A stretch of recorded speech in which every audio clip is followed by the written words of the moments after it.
नेमिषारण्य हुआ। चक्र की निमि अरण्य में स्थापित हो गई, नाम हो गया नेमिषारण्य। वहीं पर संतों ने बैठ करके महाराज बड़ा सुंदर सत्संग प्रारंभ किया। तभी उन संतों के मध्य में आज एक परम विद्वान परम महापुरुष पधारे। कौन? श्री सूत जी महाराज। जैसे सूची का आगमन हुआ महाराज, सभी संतों ने सूची को देखा है, उठ करके प्रणाम किया, स्वागत किया, अभिनंदन किया, वंदन किया। सूची आसन में पड़ गए। सूची महाराज जो है ना, उनकी उम्र क्या है? 16 वर्ष की। और संत वहां जो बैठे हैं उनकी हजारों वर्ष की उम्र है महाराज। बोलो राधे राधे राधे, प्रेम से बोलो राधे राधे राधे। उनकी उम्र हजारों वर्ष की है, लेकिन सूजी को देखकर प्रणाम करने लगे। तभी सूजी ने कहा कि महाराज जी आप क्या कर रहे हैं? आप कोई मेरे बाबा की उम्र के हैं, कोई परबाबा की उम्र के हैं, कोई पिता की उम्र के हैं, आप हमें प्रणाम करते हो ना? हमको महाराज बड़ा संकोच लगता है। तो कहते हैं संत कि धन वृद्धा बल वृद्धा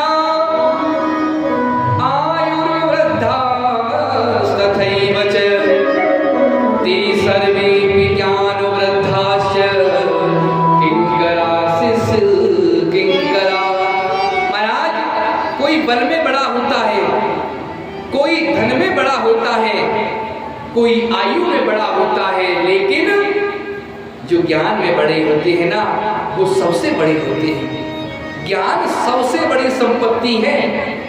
ज्ञान यदि हम 80 वर्ष के हैं और ज्ञान से हम लोग शून्य हैं, और बच्चा भले 5 वर्ष का हो और वो ज्ञान की बातें करे तो वो गुरु तुल्य होता है।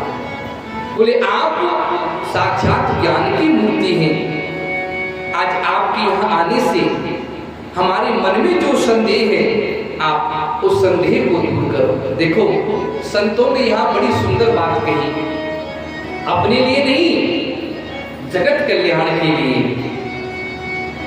संसार की भला कैसे हो, संसार का हित कैसे हो, इस भावना को लेकर के यहाँ प्रश्न पूछा है। देखो आज हमारी बाबा विजयदास जी से बात हो रही थी, तो महंत जी बोले कि हम तो अपनी कुटिया में रहते हैं, सब लोग आते हैं जाते हैं दर्शन करते हैं।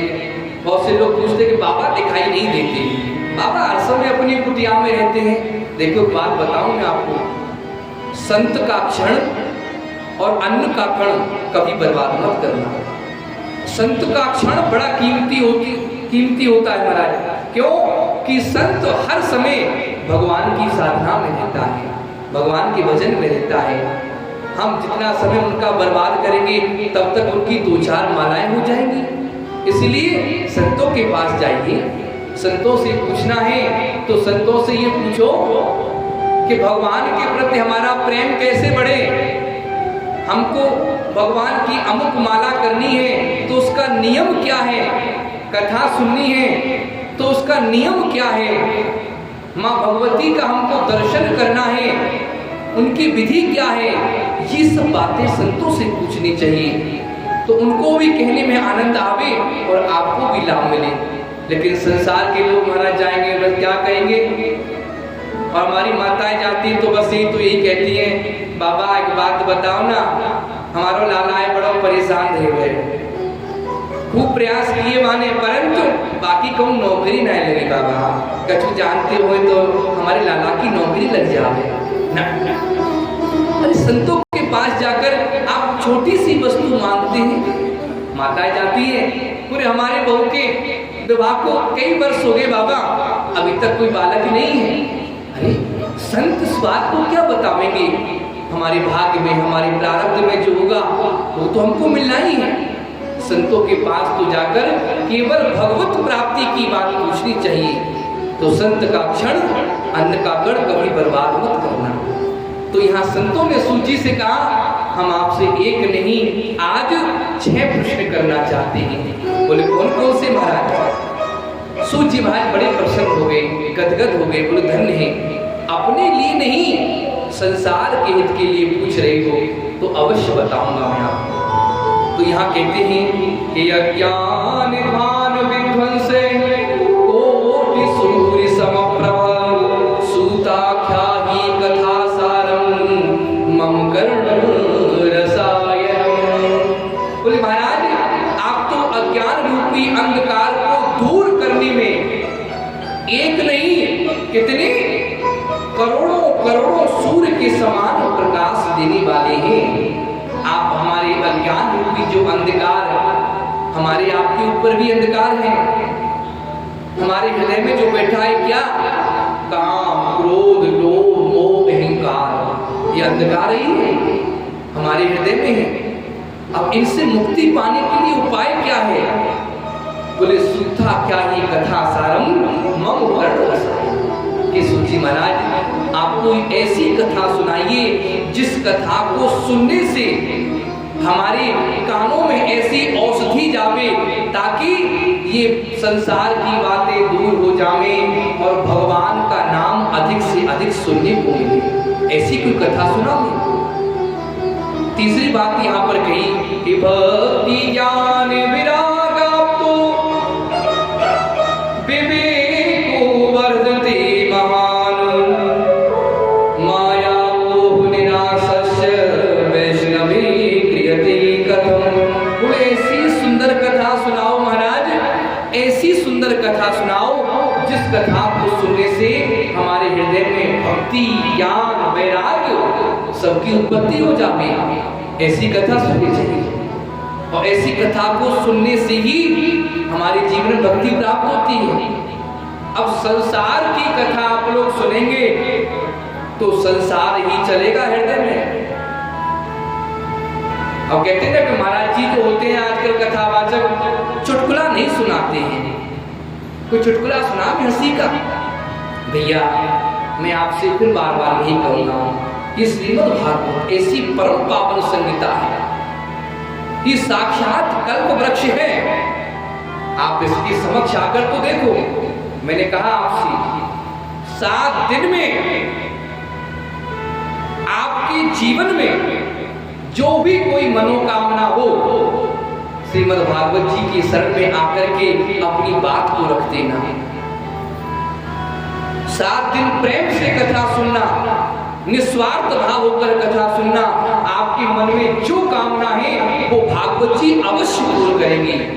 ये हमारा एक जगह का नहीं, अनेकों जगहों का हमारा ये अनुभव है। हम तो जगह जगह कथा करने जाते हैं तो कहीं ना कहीं किसी ना किसी को, क्यों कि जैसी जिसकी भावना होगी ना भगवान उसको वैसा ही देगा। हम लोग संसार को रिझाने वाली कथा सुनेंगे तो संसार में ही रिझ करके रह जाएंगे, और मूलतः कथा आप सुनोगे तो जीवन में परिवर्तन आएगा। ऐसी कथा जिससे भक्ति ज्ञान वैराग्य इसकी उत्पत्ति हो महाराज। क्यों? संसार के लोग माया में बहुत पड़े हुए हैं। 3 घंटे कथा सुनते हैं, उसके पश्चात फिर घर में जाकर वही संसार की बातें। सास बस बहू से कहेगी कि तूने ये काम नहीं किया, तूने ये काम नहीं किया। बहू सास की शिकायत करेगी, सास बहू की शिकायत करेगी।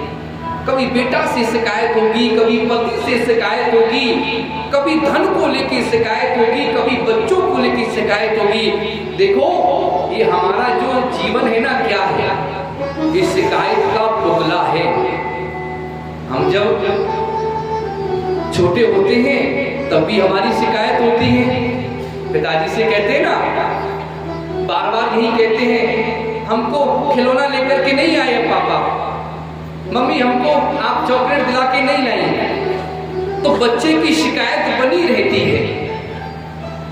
और जब बड़े हो जाते हैं, युवा हो जाते हैं, तो हमारी आपकी शिकायत क्या हो जाती है? कैसे भी धन की प्राप्ति हो। अरे धन कमाएंगे, अच्छा व्यापार करेंगे तो बढ़िया कोठी बनाएंगे, बढ़िया बंगला बनाएंगे, बढ़िया मकान बनाएंगे और बढ़िया गाड़ी रखेंगे। क्यों? एक बात बताओ, देखो हमारी जो हृदय की कामना है ना वो कभी समाप्त नहीं हो सकती। तो बचपन हमने जिया वो भी शिकायत करते हुए, और अब तरुण अवस्था आ गई, युवावस्था में आ गई, तब भी हमारी शिकायत बंद नहीं है। भगवान से यही शिकायत करते रहते हैं, हे भगवान, हे माँ भगवती, हमारे पड़ोसी कल ही फॉर्च्यूनर लेकर के आए हैं। अरे हमारे यहाँ कम से कम ज्यादा नहीं, मोटरसाइकिल तो हो जाए। अरे हमारे पड़ोसी का बड़ा अच्छा मकान बन गया, बड़ी बढ़िया कोठी बनाई है, हमारे कमरा तो कम से कम बन जावे। तब भी हम शिकायत करते ही जीते रहते हैं। और जब अंत समय आता है, जब मरने का समय आता है, तब भी हम लोग शिकायत में जीते हैं। क्या हमने उस समय भजन नहीं किया? भजन कर लेते तो शायद आज हमको ये कष्ट नहीं भोगना पड़ता। हम भगवान